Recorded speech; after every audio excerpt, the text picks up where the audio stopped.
환영합니다. 좋아요, 구독, 알림 설정까지.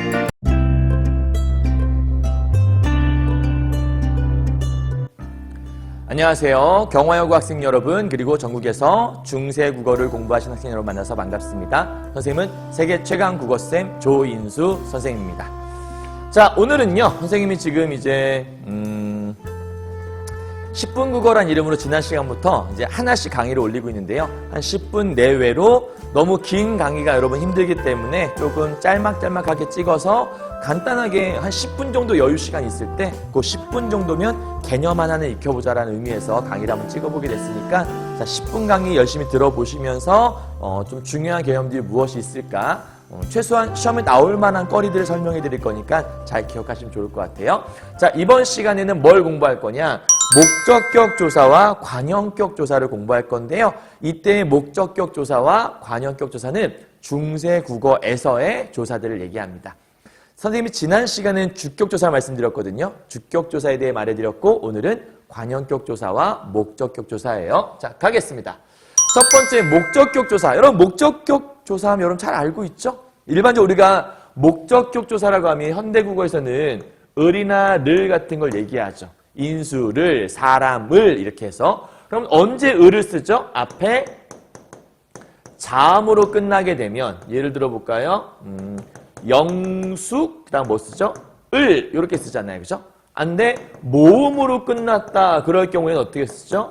인수, 를 이렇게 쓰죠. 그러니까 현대국어에서는 받침이 있다, 즉 자음으로 끝났다. 그럴 경우에는 을을 쓰고 받침이 없다, 즉 모음으로 끝났다 그러면 르를 붙이는 이런 게. 그래서 을과 르는 사실은 같은 거예요. 그냥 동일한 목적격 조사라고 하는데 이걸 이제 우리가 이 형태라고도 하거든요. 동일한 형태인데 그냥 생김새만 달라 보이는 형태를 얘기하는 건데 어쨌든 을과 르이 있는 건데요. 자, 그럼 중세 때에는 어떻게 돼 있었냐? 간단한데요. 중세 때에는 자음으로 끝나면 똑같이 을을 써요.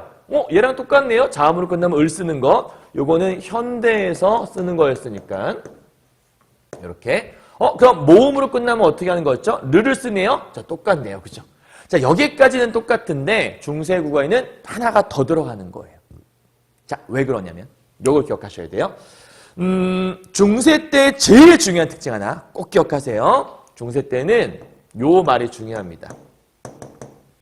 모음 조화를 지키려고 노력했다. 요게 가장 중요합니다. 오케이. 자, 중세 때에는 요 모음 조화를 지키려고 엄청 노력을 했어요. 자, 이게 왜 중요하냐? 바로 이건데요.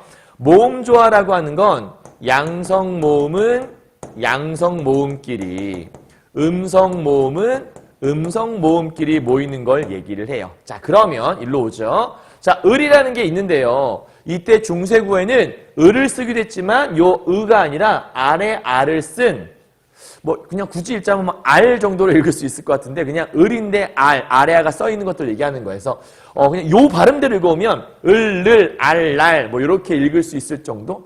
실제로 이제 알라리를 읽었는지 르로 읽었는지 알 수 없지만 아래아라는 발음이 있으니까 알랄로 읽었을 것 같기도 하고. 자, 그런데 이런 것들이 있고 모음으로 끝났을 때는 이거 외에도 자, 리을 하나만 쓰기도 한 경우가 있었다라는 거예요. 어떤 사례가 있는 건데요. 자, 사례를 선생님 드렸어요. 실제 시험에서는 이렇게 바블이라고 나와요. 바블이 뭐야? 바와 불의 결함인가? 그런 건 없어요. 자, 이것도 이어 적기 되어 있는 거죠. 그러면 끊어 적어 본다면 밥과 알의 결합인 거예요. 자, 현대어 풀이에서는 어떻게 쓸까요? 밥을 쓸 때. 당연히 밥을이라고 쓰겠죠. 근데 왜 을이라고 쓰면 되는데 밥알도 아니고 밥알을 세는 것도 아닌데 왜 이렇게 썼을까?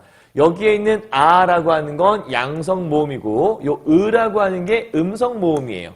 그럼 플러스와 마이너스가 만나게 되면 모음 조화가 깨져버리잖아요. 근데 중세 때는 모음 조화를 지키려고 노력했다고 얘기했죠. 그렇기 때문에 여기 있는 요 플러스 양성 모음이 있으니까 으라는 음성 모음 대신에 여기 있는 뭐죠? 플러스 양성 모음을 맞춰주기 위해 썼다는 얘기예요. 그러니까 정리하면 목적격 조사 자음으로 끝났을 경우에는 알 혹은 을을 쓰게 되는데 언제 알을 쓴다? 앞에 플러스 양성 모음이 왔을 때. 선생님 양성 모음이 뭔지 모르는데요. 자, 쉬운 거예요. 양성 모음이라고 하는 건 아나 오 발음을 얘기하는 거고요. 음성 모음은 어나 우를 얘기하는 거예요. 쉬운 건데요. 아 하면 좀 분위기가 어때요? 밝죠? 아, 약간 좀 어두운 느낌. 오, 뭔가 대단한 거 봤을 때 오, 밝아요. 좀 어둡죠. 그리고 하나 더 있어요. 이것도 약간 좀 어두운 느낌 주죠. 뭔가 밝은 느낌인데 하는 느낌은 없잖아요. 그죠? 그래서 는 음성. 자, 여기에다가 하나 더해진다면 이렇게 찍혀있는 얘도 발음이 아래 아라고 했으니 얘랑 발음이 비슷하네요. 그래서 요 세 가지는 양성모음, 밑에 것들은 음성모음. 쉽죠? 자, 그럼 여기 보세요. 뜨들이란 말이 있어요. 요거는 훈민정음에 나오는 글자인데 뜨들이 뭐야? 뜨와 들의 결합인가? 아니요. 이것도 마찬가지로 디귿이 밑에 있던 요거예요. 아, 얘도 이어졌게 돼 있던 거구나. 그래서 뜻, 을인데 여기 뭐 있죠? 음성 모음 있잖아요. 거기다가 받침 있으니까 자음으로 끝났어. 알이나 을을 써야 되는데 음성 모음 있으니까 그냥 음성 모음 맞췄으면 되겠구나. 이렇게 생각하시면 되겠습니다. 아시겠죠? 자, 그럼 여러분 한번 실제로 한번 해볼까요? 인수 다음에 뭐가 나와야 될까요? 인수. 인수니까 모음으로 끝났잖아요. 그럼 얘를 붙이는 건 아니겠다. 그치? 그럼 인수는 이걸 쓸 수가 없네? 라고 생각하셔야 돼요. 자, 그러면 사람은 어떻게 써야 될까요? 사람. 사람은 자음으로 끝났으니까 자음 끝나면 얘 아니면 얘인데 근데 여기 보니까 아라고 하는 플러스 양성 모음 들어있네? 오케이. 그러면 요거 붙이면 되겠다. 왜냐면 양성을 맞춰야 되니까요. 그래서 중세 때는 이 표기가 어떻게 돼 있는 거예요? 사, 라, 말 이렇게 돼 있는 거죠. 그리고 참고로 얘랑 얘도 이렇게 돼 있을 수 있어요. 와, 정말 사람말 이게 무슨 말이야? 이게 바로 현대어 풀이에서는 사람을이라고 얘기할 수 있는 부분인 거죠. 이해하셨죠, 여러분? 여기까지? 자, 그 다음이요. 밑에 보도록 하죠. 모음으로 끝났을 경우에는 우리 르를 쓴 것처럼 얘를 쓸 수 있는데 위와 똑같은 사례죠. 라를 쓸 수 있다. 간단해요. 자, 이거 외에도 리을만 붙이는 경우도 있어요. 자, 그래서 나랄, 너를 왜 썼는지 이제 알겠죠?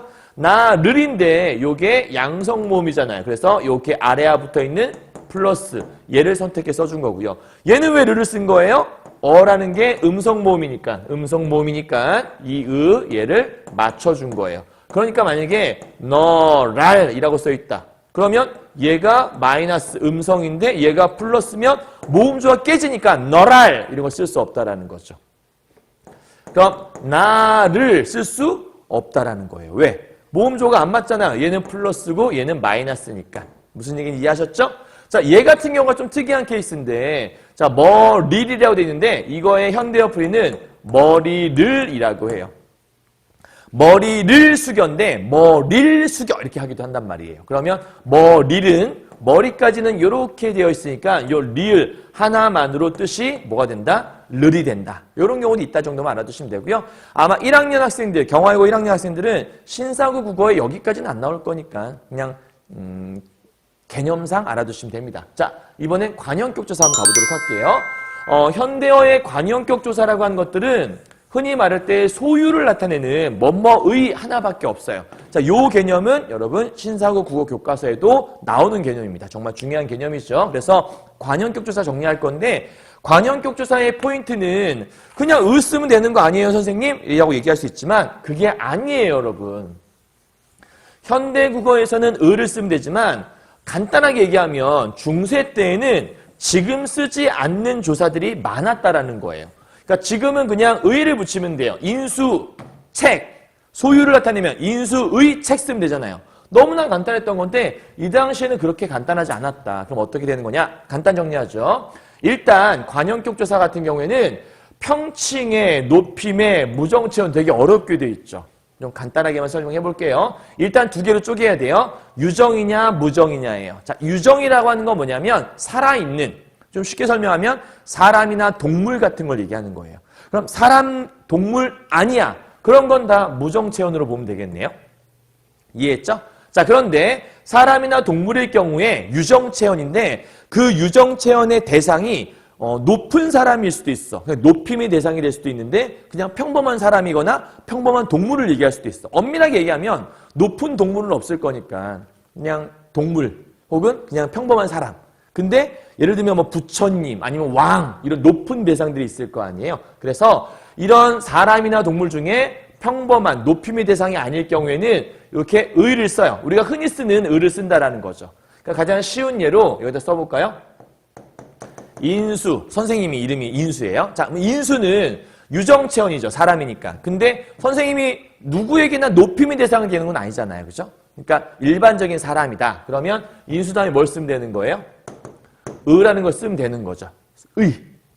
자, 근데 의하고 여기도 얘 똑같이 있네.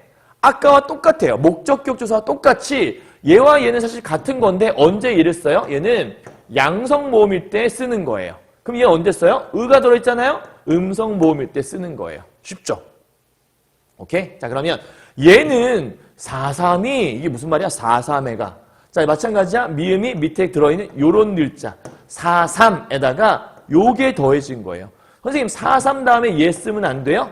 안 돼요. 왜 안 되는 거죠? 여기 아래아가 플러스 양성모음이니까. 그러면 양성모음일 때는 여기 아래아처럼 양성모음 있는 거 써줘라. 그럼 얘는 거북이. 이게 무슨 말이에요? 자, 거북이라고 하는 건 거북이 동물이잖아요. 동물은 일단 높임의 대상은 아니잖아요. 그죠? 자, 그러면 거북이가 있을 때 거북까지가 우리가 흔히 알고 있는 거북이 얘기하는 거예요. 그럼 거북이 의를 쓰고 싶어. 그럼 얘는 얘 아니면 얘를 써야 되는데 거북이 할 때 요 거북 우가 무슨 모음이죠? 아까 선생님이 얘기할 때 우가 음성 모음이라고 했잖아요. 그러니까 이 의가 들어있는 음성 모음을 쓴다고 생각하시면 되는 거예요. 알겠죠? 여기까지. 그럼 인수는 우가 음성 모음이니까 당연히 얘를 써야 되는 거겠네요. 됐어요? 여기까지? 어렵지 않았죠? 자, 그러면 아까 얘기했던 사람의를 써야 돼. 그러면 사람의는 어떻게 써야 될까? 사람은 당연히 유정체언인데 평칭, 높임의 대상이 아닌 거죠? 자, 그럴 때 의냐 아니면 여기는 얘를 써야 되냐? 여기 보니까 아라고 하는 것들은 플러스 양성모음이잖아요? 그럼 당연히 얘를 써야겠네요. 그럼 얘는 어떻게 쓰게 될까요? 이어 적어보면 사라까지는 똑같고요. 미음을 뒤로 이어 적게 해버려요. 그래서 요렇게 돼 있을 거예요. 그러니까 요렇게 써 있으니까 잘 눈에 안 보이는 것뿐인 거예요. 그러니까 쫄지 마시고 이어 적게 돼 있는 것들은 끊어서 봐라. 간단해요. 그 다음에 요 유정체언, 즉 사람이나 혹은 살아있는 존재. 사람이라고 너무 한정 지으면 안 되겠네요. 좀 살아있는 존재인데 유정체언 중에 높임의 대상. 여기 있는 이 부텨라는 말 우리 아까 앞에서 배웠네요. 아까 주격조사에서는 부텨에다가 이걸 쓰면 부처가라고 해석을 했었어요. 그죠? 근데 여기서는 부처. 부처님은 높임의 대상이잖아요. 그럴 경우에 신적인 존재니까. 그래서 부처의를 쓸 때에는 얘나 얘를 쓰지 않고 뭘 쓴다? 시옷을 쓴다. 그래서 부텄이란 말은 무슨 뜻이에요? 부텄, 여기 부텄 이런 뜻이 아니라 부처의란 뜻이 되는 거죠. 그래서 예를 들면 부텄 손 무슨 뜻이에요? 부처의 손이란 뜻이 되는 거예요. 알겠죠? 간단해요. 그 다음 또 똑같이 시옷을 쓰는 경우가 있는데 이번에는 유정, 살아있는 존재가 아닐 경우, 무정체언일 경우에 자 나모, 이 나모가 나무예요.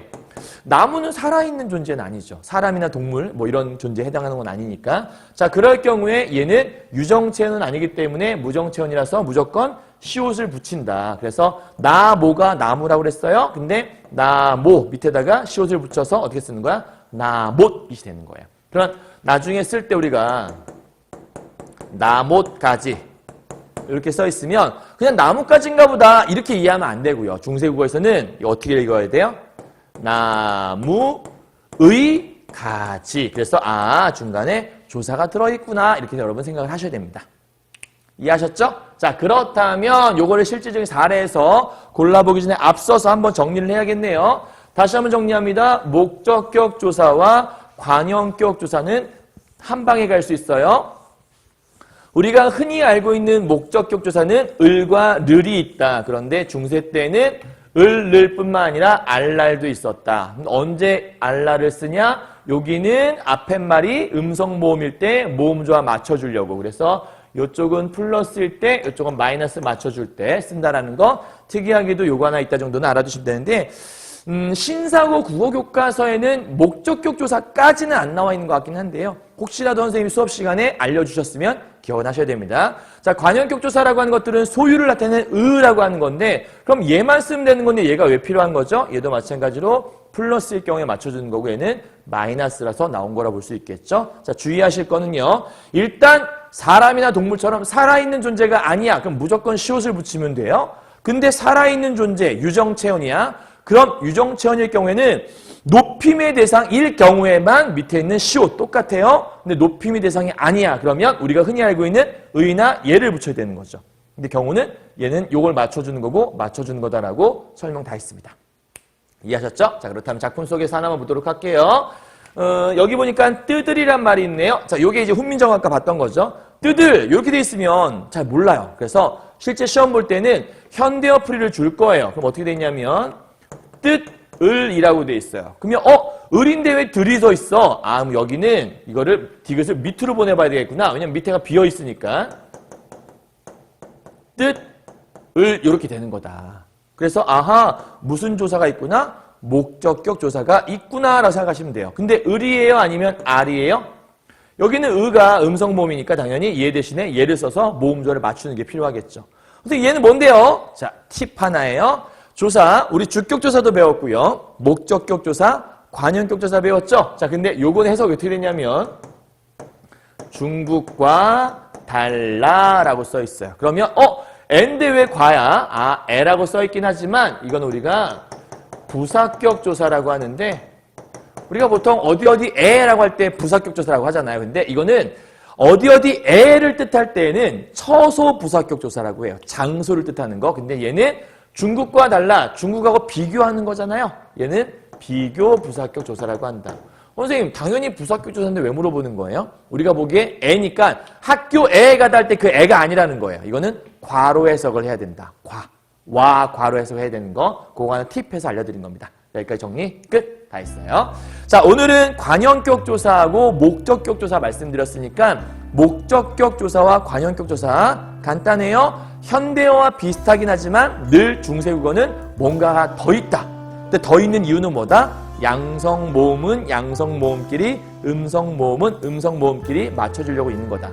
이번 신사고 국어교과서에서는 목적격 조사보다는 관형격 조사가 훨씬 더 중요하다. 이것만 잘 기억하시면 될 것 같습니다. 아시겠죠? 자, 여기까지 정리 끝. 다음 시간엔 또 다른 개념 뵙도록 하겠습니다. 여러분, 안녕!